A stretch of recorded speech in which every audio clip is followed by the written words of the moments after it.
নিজেকে মুক্তমনা দাবি করা ইমরান বিন বশির পশ্চিমবঙ্গের বিধায়ক অসীম সরকারের ইসলাম বিদ্বেষী কথাকে সমর্থন করে একটি ভিডিও বানিয়েছেন।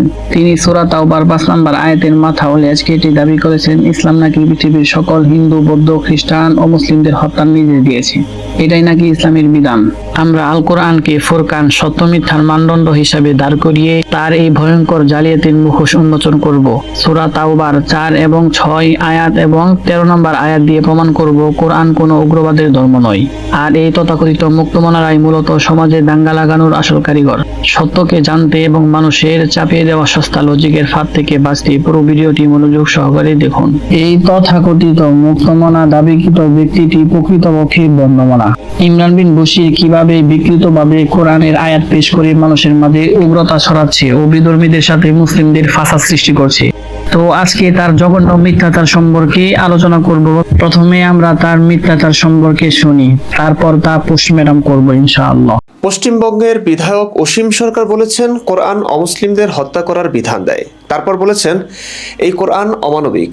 এমন কথা কোরআনে লেখা থাকলে সেই কোরআনে তিনি প্রস্তাব করতে পারেন, আগুনে পুড়িয়ে ফেলতে পারেন। নির্মম ভাবে হত্যা করিবে, কোরআনে লেখা। এই জাতীয় কথা লেখা থাকে, আমি সে ধর্মগ্রন্থ ভরে প্রস্তাব করি, সে ধর্মগ্রন্থ আমি যখন তখন পুড়িয়ে ফেলতে পারি। মানবতা বিরোধী সেই ধর্মগ্রন্থ। কথাগুলো কি সত্যি নাকি তার মন গড়া বক্তব্য? চলুন সরাসরি কোরআন হাদিস তাফসীর থেকে দেখি তার কথার সত্যতা। মূলত কোরআনের 9 নম্বর সূরা আত-তাওবার 5 নং আয়াতের উদ্ধৃতি দিয়েছেন তিনি। ফাইদান সালাখাল আশহুরুল হুরুম ফাকুতুলুল মুশরিকিনা হাইসু ওয়াজাদতুমুহুম ওয়া খুযুহুম ওয়াহসুরুহুম ওয়াকউদু লাহুম কুল্লা মারসাদ ফাইন তাবু ওয়া আকামুস সালাতা ওয়া আতাউজ যাকাতা ফাখাল্লু সাবিলাহুম ইন্নাল্লাহা গফুরুর রহিম। অতঃপর যখন নিষিদ্ধ মাসগুলো অতিবাহিত হয়ে যাবে তখন তোমরা মুশরিকদেরকে যেখানেই পাও হত্যা করো এবং তাদেরকে পাকড়াও করো, তাদেরকে অবরোধ করো এবং তাদের জন্য প্রতিটি ঘাঁটিতে বসে থাকো। তবে যদি তারা তাওবা করে এবং সালাত কায়েম করে আর যাকাত দেয় তাহলে তাদের পথ ছেড়ে দাও। নিশ্চয়ই আল্লাহ বড়ই ক্ষমাশীল, পরম দয়ালু। এই আয়াতে মুশরিকদের যেখানেই পাও হত্যা করো, পাকড়াও করো, অবরোধ করো এবং তাদের জন্য প্রতিটি ঘাঁটিতে বসে থাকো বলা হয়েছে। মুশরিক মানে আল্লাহর সাথে যারা শিরক করে। আয়াতটি অবতীর্ণ হয়েছে আরবের মুশরিকদের ব্যাপারে যারা পৌত্তলিক ছিল, মূর্তি পূজা করত। কোনো একটি ঘটনাকে কেন্দ্র করে কোনো আয়াত নাজিল হলেও এই আয়াতের অধীনে সর্বযুগের সকল মুশরিকই প্রযোজ্য। এটাই ইসলামের শিক্ষা। সেই হিসেবে আয়াতটি যে কোনো মুশরিকের ব্যাপারই ইসলামের একটি অকাট্য বিধান। বর্তমানে সারা বিশ্বের সকল হিন্দু, বৌদ্ধ সকলেই এই আয়াতের বিধানের আওতাভুক্ত। মানে ইসলাম অনুযায়ী তাদের বিধান মৃত্যুদণ্ডই। তার মানে অসীম সরকার যা বলেছেন তা 100% সত্য। তার কাছে এই বিধান অমানবিক মনে হয়েছে, তাই তিনি বলেছেন যে ধর্মগ্রন্থে এমন বিধান থাকতে পারে সেই ধর্মগ্রন্থে আমি প্রস্তাব করতে পারি বা পুড়িয়ে ফেলতে পারি। এই জাতীয় কথা লেখা থাকে, আমি সে ধর্মগ্রন্থ ভরে প্রস্তাব করি, সে ধর্মগ্রন্থ আমি যখন তখন পুড়িয়ে ফেলতে পারি।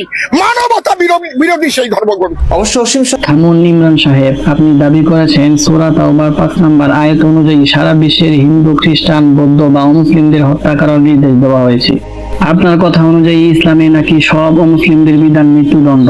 আপনার এই কথাটি শোনার পর আমি নিশ্চিত পৃথিবীর যে কোনো সুস্থ মস্তিষ্কের মানুষ আপনার বুদ্ধিভিত্তিক সততা নিয়ে থুতু ফেলবে। আপনি একটি কিতাবের মাঝখান থেকে একটি লাইন কেটে নিয়ে এসে পুরা মানব জাতিকে বোকা বানাচ্ছেন। আপনি একটি চরম সাইকোলজিক্যাল আর ঐতিহাসিক জালিয়াতি করেছেন। আপনি 5 নম্বর আয়াতটা পড়েছেন ঠিকই, কিন্তু সেই সূরার 1, 2, 3 এবং 4 নম্বর আয়াতটা ইচ্ছা করে মানুষের কাছ থেকে লুকিয়ে ফেলেছেন, অর্থাৎ গোপন করেছেন। আসুন আমরা পবিত্র কোরআনের কাছে ফিরে যাই, দেখি তার প্রতি করা অভিযোগের ব্যাপারে কোরআন কি বলে। সূরা তাওবার এই 5 নম্বর আয়াতে কাদেরকে হত্যা করার নির্দেশ দেওয়া হয়েছে? সূরা তাওবার 5 নম্বর আয়াতে আল্লাহ তাআলা বলেন, অতঃপর যখন নিষিদ্ধ মাসগুলো অতিবাহিত হয়ে যাবে তখন তোমরা মুশরিকদেরকে যেখানেই পাও হত্যা করো এবং তাদের পাকড়াও করো, তাদের অবরোধ করো এবং তাদের জন্য প্রতিটি ঘাঁটিতে বসে থাকো। তবে যদি তারা তাওবা করে এবং সালাত কায়েম করে আর যাকাত দেয় তাহলে তাদের পথ ছেড়ে দাও। নিশ্চয়ই আল্লাহ বড়ই ক্ষমাশীল, পরম দয়ালু। আর আপনি শুধু এতটুকু অংশ কোট করে বলতেছেন যে মুশরিকদেরকে যেখানেই পাও হত্যা করো। এটা নাকি একটা ইসলামের ইউনিভার্সাল বিধান, অর্থাৎ যে কোনো বিধর্মী এই আয়াতের বিধানের আওতায় পড়বে। তাহলে ঠিক এই সূরার 1 নম্বর আয়াতটি খুলুন। সূরা তাওবার 1 নম্বর আয়াতে আল্লাহ তাআলা বলেন, আল্লাহ ও তার রাসূলের পক্ষ থেকে সম্পর্কচ্ছেদের ঘোষণা সেসব লোকেদের প্রতি মুশরিকদের মধ্য থেকে যাদের সাথে তোমরা চুক্তিবদ্ধ হয়েছিলে। অর্থাৎ মুশরিকদের সাথে যে মুসলিমদের একটি চুক্তি হয়েছিল সেই চুক্তিটি বাতিল দলিল বা অব্যাহতি নেওয়ার ঘোষণা দেওয়া হয়েছে 1 নম্বর আয়াতে। তাহলে বোঝা গেল কাফের মুশরিকদের সাথে মুসলিমদের একটা চুক্তি হয়েছিল, 1 নম্বর আয়াতে সেই চুক্তি ভাঙা হলো। এটা কোনো সাধারণ মানুষদের বিরুদ্ধে আয়াত নয়।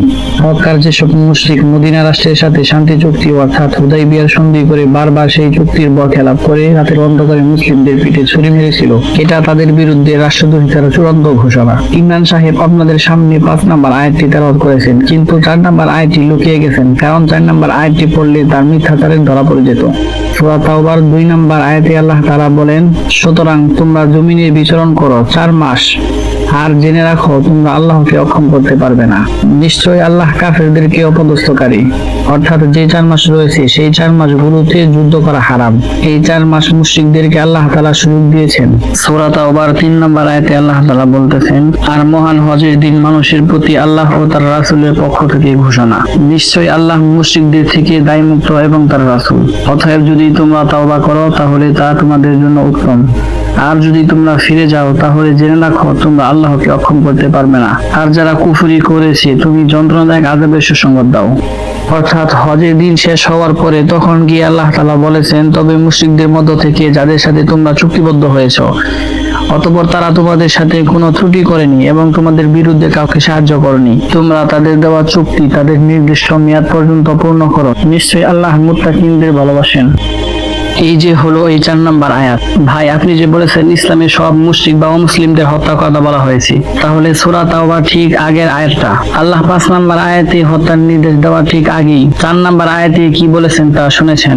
আল্লাহ বলেছেন, মুশরিকদের মধ্য থেকে যাদের সাথে তোমরা চুক্তি করেছো তারা তোমাদের চুক্তির কোনো শর্তই ভঙ্গ করেনি এবং তাদের বিরুদ্ধে কাউকে সাহায্য করেনি। তাদের সাথে নির্দিষ্ট মেয়াদ পর্যন্ত চুক্তি পূর্ণ করো। নিশ্চয়ই আল্লাহ মুত্তাকিনদের ভালোবাসেন। তার মানে আমরা কি বুঝলাম? আমরা 1 নম্বর আয়াতে দেখলাম আল্লাহ চুক্তি ভঙ্গের ঘোষণা দিলেন। কাদের চুক্তি ভঙ্গের ঘোষণা দিলেন? যারা চুক্তি পূর্ণ করেনি, যারা চুক্তি ত্রুটি করেছে। কিন্তু 4 নম্বর আয়াতে কাদের সাথে চুক্তি চালাই যেতে বললেন? যারা চুক্তিতে কোনো ত্রুটি করেনি, কোনো অনিয়ম করেনি। ইমরান সাহেব জবাব দিন, আল্লাহ যদি শুধুমাত্র মুশরিক বা ভিন্ন ধর্মের হওয়ার কারণে সব অমুসলিমদের হত্যার নির্দেশ দিতেন, তাহলে ঠিক আগের আয়াতেই আল্লাহ কেন বললেন যে যারা তোমাদের ক্ষতি করেনি, যারা চুক্তি ভঙ্গ করেনি তাদের সাথে শান্তি বজায় রাখো? ইমরান সাহেব বলেছেন, কোরআনের নির্দেশ হলো দুনিয়া সব অমুসলিমদের হত্যা করা, কিন্তু এদিকে কোরআন নিজেই 4 নম্বর আয়াতে স্পষ্ট করে বলেছেন, যারা তোমাদের সাথে শান্তি চুক্তি মেনে চলেছে, যারা তোমাদের সাথে বিশ্বাসঘাতকতা করেনি তাদের সাথে চুক্তি পূর্ণ করো, তাদের প্রতি সুবিচার করো। আল্লাহ যদি 5 নম্বর আয়াতে সবাইকে হত্যার নির্দেশ দিতেন, তবে 4 নম্বর আয়াতে কেন শান্তিপ্রিয় অমুসলিমদের হত্যার নির্দেশ দিলেন না? কেন শান্তিপ্রিয় অমুসলিমদের সাথে চুক্তি চালিয়ে যেতে বললেন? স্রষ্টাকে আপনার মতো মাতাল যে এক আয়াতে সবাইকে নিরাপত্তা দিলেন, অন্য আয়াতে সবাইকে হত্যার নির্দেশ দিলেন? নাউজুবিল্লাহ, কোরআনের এই লজিকটা আপনার মাথায় ঢুকলো না। এর মানে হলো 5 নম্বর আয়াতে এই হত্যার নির্দেশটা কোনো নির্দিষ্ট ধর্মের বিরুদ্ধে ছিল না। এটা সেই সব বিশ্বাসঘাতকদের বিরুদ্ধে একটা ক্যাপিটাল পানিশমেন্ট বা মৃত্যুদণ্ডের নির্দেশ, যারা মদিনা রাষ্ট্রের সাথে বিশ্বাসঘাতকতা করেছিল। আজকের যুগেও যদি কেউ আমেরিকা রাষ্ট্রের সাথে গাদ্দারি করে, আমেরিকার আইনে তার শাস্তি হলো মৃত্যুদণ্ড। পৃথিবীর যে কোনো দেশের সংবিধানের রাষ্ট্রদ্রোহিতার শাস্তি মৃত্যুদণ্ড। আর আপনি নিজেকে মুক্তমনা দাবি করে কোরআনের 4 নম্বর আয়াতটা লুকিয়ে ফেলে মুসলিম ও হিন্দু বা অন্য বিধর্মীদের সাথে যুদ্ধ লাগিয়ে দিতে চাচ্ছেন। আপনি যে সমাজে উগ্রতা ছড়াচ্ছেন তা একদম স্পষ্ট, কারণ সূরা মায়েদার 32 নম্বর আয়াতে আল্লাহ তাআলা একদম স্পষ্ট করে বলে দিয়েছেন, যে ব্যক্তি কাউকে হত্যা করলো সে যেন সব মানুষকে হত্যা করলো, আর যে তাকে বাঁচালো সে যেন সমস্ত মানুষকে বাঁচালো। এই আয়াতগুলো কিন্তু আপনারা ঠিকই লুকিয়ে ফেলেন। কোরআন নিরীহ মানুষের হত্যার বিরুদ্ধে 0 টলারেন্স দেখায়, আর আপনারা কোরআনের একটা যুদ্ধের বিধানকে সাধারণ মানুষের উপর চাপিয়ে দিয়ে ইসলামের নামে সন্ত্রাসবাদের জন্ম দিচ্ছেন। আর বিধর্মী ভাইদের বলবো, এই ভণ্ড নাস্তিক আর স্বভাব সুলভ অজ্ঞতা দিয়ে সূরা তাওবার 5 নম্বর আয়াতের বিকৃত অর্থ তুলে এই ভণ্ড ব্যক্তির কথা অনুযায়ী বোঝা যায় ইসলাম মনে হয় ঘাড়ে তলোয়ার ধরে বলছি, হয় ইসলাম গ্রহণ কর নয়তো কুপ খা। 5 নম্বর আয়াতটি পরে আপনাদের মাথা এতই গরম হয়ে গেল যে এর পরের আয়াতটাও পড়ার সুযোগ হলো না। চলুন 6 নম্বর আয়াতে কি লুকিয়ে আছে সেটা আপনাদের দেখাই, যেটাও এই ইসলাম বিদ্বেষীরা কখনো বলে না। সূরা তাওবার 5 নম্বর আয়াতের ঠিক পরের আয়াতটি, অর্থাৎ 6 নম্বর আয়াত। আর যদি মুশরিকদের কেউ তোমাদের কাছে আশ্রয় চাই তাহলে তাকে আশ্রয় দাও, যাতে সে আল্লাহর কালাম শুনে, অতঃপর তাকে পৌঁছে দাও তার নিরাপদ স্থানে। তাই এই জন্য যে তারা এমন এক কওম যারা জানে না। ইমরান সাহেব ভালো করে চোখ মুছে আরেকবার আয়াতটা পড়ুন। যুদ্ধের ময়দানে একটা রাষ্ট্রদ্রোহী শত্রু বা মুশরিক যদি আশ্রয় চায়, যুদ্ধের ময়দানে একটা রাষ্ট্রদ্রোহী শত্রু বা মুশরিক যদি আশ্রয় চায়, কোরআন কি নবীকে নির্দেশ দিয়েছেন যে তার গলায় তলোয়ার দলে বলো, এখন এই কালেমা পড়, নামাজ পড়, না হলে কূপ দেব? না, কোরআন বলছে তাকে আশ্রয় দাও, তাকে আল্লাহর কথা শোনার সুযোগ দাও। সে যদি ইসলাম গ্রহণ নাও করে, সে যদি ধর্মান্তরিত নাও হয়, তবুও তাকে তার নিরাপদ স্থানে অর্থাৎ তার এলাকায় সম্মানের সাথে পৌঁছে দাও। ভাই, একটা রাষ্ট্রদ্রোহী শত্রুকে যুদ্ধের ময়দানে শুধু আশ্রয় দেওয়াই নয়, তাকে বর্ডার পার করে নিরাপদে তার বাড়িতে পৌঁছে দেওয়ার নির্দেশ কোরআনে দিয়েছে। পৃথিবীর কোন দেশের সংবিধানে এমন মানবিক আইন আছে? একবার বিষয়টা ভাবুন। স্রষ্টা বলেছেন, যুদ্ধক্ষেত্রে যদি কোনো শত্রু তোমার কাছে আশ্রয় চায়, তাকে শুধু আশ্রয় দেবে না, বরং পাহারাদারের মতো তাকে বাড়িতে পৌঁছে দিবে। ইমরান সাহেব যে কোরআন শত্রুকে পাহারা দিয়ে নিরাপদে পৌঁছে দেওয়ার নির্দেশ দেয়, সেই কোরআনকে আপনি বলেছেন মানবতা বিরোধী। আর আপনি সমর্থন করছেন অসীম সরকারের কোরআন কোরআনের উপর প্রস্তাব করার প্রস্তাবকে। আপনাদের মতো বিকৃত মস্তিষ্কের মানুষ হয়তো সমাজে দাঙ্গা লাগানোর মূল কারিগর, যেখানে শত্রুকে নিরাপদের কথা বলা হয়েছে, আর আপনি 6 নম্বর আয়াতটা গোপন করে শুধু ফেতনা সৃষ্টি করছেন। সূরা তাওবার 13 নম্বর আয়াতে আল্লাহ তাআলা বলেছেন, তোমরা কেন এমন কওমের বিরুদ্ধে যুদ্ধ করো না যারা তোমাদের কসম ভঙ্গ করেছে এবং তোমাদের রাসূলকে বহিষ্কার করার ইচ্ছা পোষণ করেছে, আর তারাই প্রথমে তোমাদের সাথে আরম্ভ করেছে। তোমরা কি তাদেরকে ভয় করছো? অথচ আল্লাহকে ভয় করা অধিক উপযুক্ত। ইসলামে যদি সমস্ত বিধর্মীদের হত্যা করার নির্দেশ দিত, তাহলে আজ কোনো মুসলিম বেঁচে থাকতো না। কারণ মুসলিমরা 1300 বছর পর্যন্ত চীন থেকে স্পেন পর্যন্ত বিস্তৃত সাম্রাজ্যের মালিক ছিল। তাদের অধীনে সমস্ত বিধর্মীরা বসবাস করেছে, আর মুসলিমরা তাদের নিরাপত্তা দিয়েছে। আমরা তাদের পণ্ডিতদের, রাবাইদের নিরাপত্তা দিয়েছি। আমরা তাদের গির্জা মন্দির রক্ষা করেছি, তাদের ঘরবাড়িও রক্ষা করেছি। আপনারা বলেন আমাদের ধর্মে বিধর্মীদের হত্যা করতে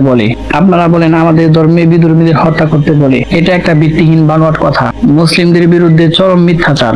আর এই নাস্তিকরা দেখবেন পৃথিবীর অন্য কোনো ধর্ম নিয়ে কথা বলে না। তারা শুধু ইসলাম বিদ্বেষ তাদের অন্তরে ধারণ করে, ইসলামকে মিটিয়ে দিতে চায়। আল্লাহ তাআলা কোরআনে বলেন, তারা তাদের মুখের ফু দিয়ে আল্লাহর দ্বীনকে নিভিয়ে দিতে চায়, কিন্তু আল্লাহ তার নূরকে পূর্ণতা দান করবেন, যদিও কাফেররা তা অপছন্দ করে।